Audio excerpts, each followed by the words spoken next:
پیغمبر علیہ السلام فرمائی کم انسان چې په طلب د علم په لاره کې روان شي الله تعالی دته د جنت لاره آسانه کړي، او کم یو انسان چې په طلب د علم کې روان شو نو د اسمان فرشتي دته په لاره باندې وزر غوړوي د عزت او احترام کی.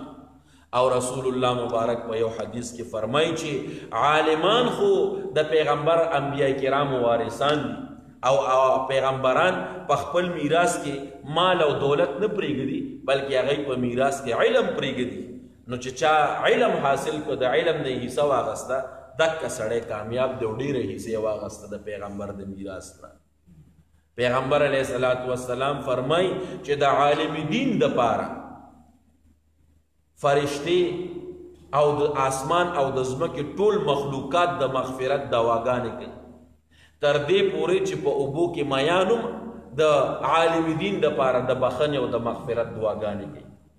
او بل حدیث کې رسول الله مبارک فرمای فضل العالم على العابد الذي يقوم بالليل ويصوم بالنهار كفضلي على ادناكم.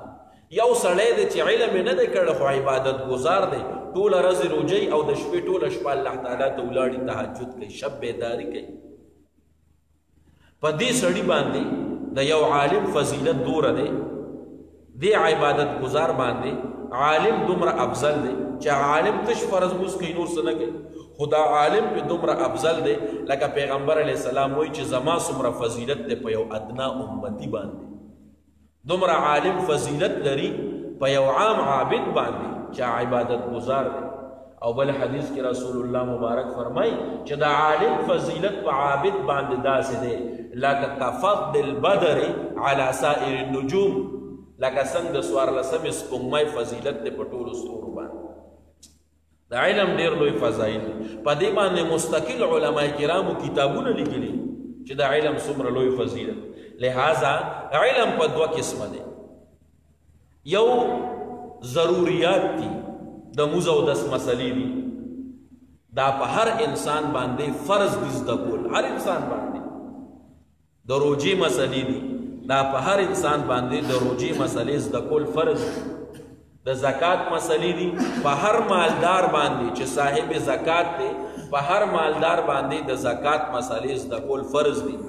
یو سړی مالدار دی او حج لذي د باندې د حج مسلې زده کول فرض دي. دې ته مونږ وایو ضروریات دین، دا ضروری مسلې دي، په دې کې ښځه او سړی برابر دی او هر یو انسان به دا زده کوي، که چا زده نه کړي دکه سړی ګناهګار دی. باقي قرآن مجید او احادیث مبارکه چې دې ته مونږ ټول علم دا یو ډېر لوی دریاب دی، ډېر لوی دریاب دی.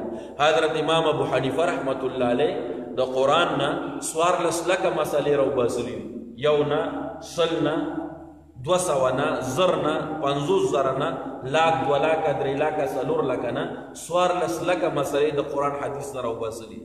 غیر ناشنا علم ورته الله تعالی ورکړ او هغه وایي چې ما سره دومره علم هم نشته لکه په سمندر کې چې ستن ډوبه کې او ستنې سره څومره ډوبوالی راشي دومره علم ما سره نشته. علم خو دریاب دی، خو به هر حال د قرآن او د حدیث دا علوم زده کول چې په دې کې ډېر ګڼ شی دي، اصول دي پکې، اصول حدیث دي، اصول فقه ده، نحو دي، صرف دي، معانی دي، بیان دی، کلام دی، دا ډېر جر او تعدیل دي، ډېر لوی علوم دي د قرآن او د حدیث. دا زده کول پارچا باندې فرض نه دي. بس په معاشره کې یو سړی پکار دی چې هغه ته دا علوم زده او پوهېږي په قرآن او په حدیث په دې علومو باندې، نو په دکه معاشره کې د نورو خلکو ذمه فارغه. دې دپاره که امت ته د څه مسلې ضرورت راغی او دکه عالم دین به ورته تیار ناست، دین به ژوندی، دین به نه مړي. حضرت امام ابو حنیفه رحمت الله علیه د چا د شپې 2 بجې ور وټاکو، هغه والا بار راووت، ورته یې ویې صاحب ته لا ویښي، ورته یې ویې دا خلک وده دی وایي او په دې وجه وده دی چې امام صاحب به ویښي، زما په اعتماد او اعتبار باندې وده دي، خو چې زه وده شم د دې خلکو به څه کېږي؟ یو کس خو ویښ پکار دی، کله نور به الخه په اوږدو خپو باندې خوب کوي، خو چې ټولو تشو نو کیسه به خرابه شي. ما لالا ته پرېښود، لالا ما ته پرېښود، نو بس څادر به غل وړي، څه به کوي؟ یو بل ته به یې نه پرېږدو. نو پکار دا دي په معاشره کې خوش قسمته انسان دی چې خپل بچی مدرسې له ورکړي، نو ګڼ بچي دوی درې څلوري په هغې کې یو بچی خامخا حفظ پې کول غواړي علم پې کول غواړي چې دا دین په معاشره کې ژوندی قرآن واسق حياتي